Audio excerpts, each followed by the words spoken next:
এই বুড়ি মহিলাটি 90 বছর হবার পরেও সে নিজেকে এমন ভাবে সাজাতো যেন তার 20 বছর। আর ওই পুরনো রেল স্টেশনের বেঞ্চে গিয়ে চুপচাপ বসে পড়তো, কারণ 65 বছর আগে তার স্বামী এইখানে বসে একটি ওয়াদা করেছিল। আর সে বলেছিল সে একদিন এইখানেই ফিরে আসবে। যেই দিন যুদ্ধের জন্য ট্রেনে করে যায় ওই দিন তাকে একটি কার্ড দিয়েছিল। আর যখন সিটি বাজে তখন ট্রেন চলে যায় এবং সে অনেক কান্না করে। আর সে ওই কার্ডটিকে ভালোবেসে চুমু দেয়। তার মনে হয় কয়েকদিনের যুদ্ধ হবে, কিন্তু এখন শুরু হয় পুরো জীবনের অপেক্ষা। আর নিয়মিত তার চিঠি আসতো যেটা তার জীবনের অংশ হয়ে গিয়েছিল। কিন্তু একদিন ডাক টিকিট তার কাছে খবর নিয়ে আসে তার স্বামী মারা যায়নি, কিন্তু হঠাৎ উধাও হয়ে গেছে। সে বিশ্বাস করে যে তার স্বামী তার ওয়াদা ভাঙবে না আর ঠিক একদিন তার কাছে ফিরে আসবে। তাই সে প্রতি ভ্যালেন্টাইনের দিন সে এসে অপেক্ষা করে। এখন 65 বছর কেটে গেছে, তারপরও সে আসতো, চিঠি পড়তো এবং তার অপেক্ষা করত।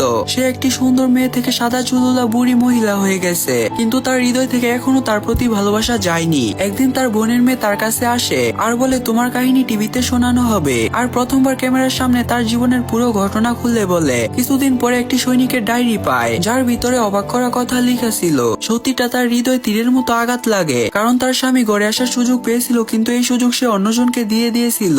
কারণ একটি মিশনে গিয়ে তার জীবন দিয়ে একটি ছোট্ট ছেলেকে বাঁচিয়েছিল এবং তারপরে আর কখনোই ফিরে আসেনি। 65 বছর পরে একটি অফিসার তার স্মৃতি তার হাতে দেয় আর তার ভিতরে ওই কার্ড ছিল যেটা কোনো এক সময় সে তাকে দিয়েছিল এবং তার ভিতরে ওই ছোট বাচ্চাটির ছবি ছিল।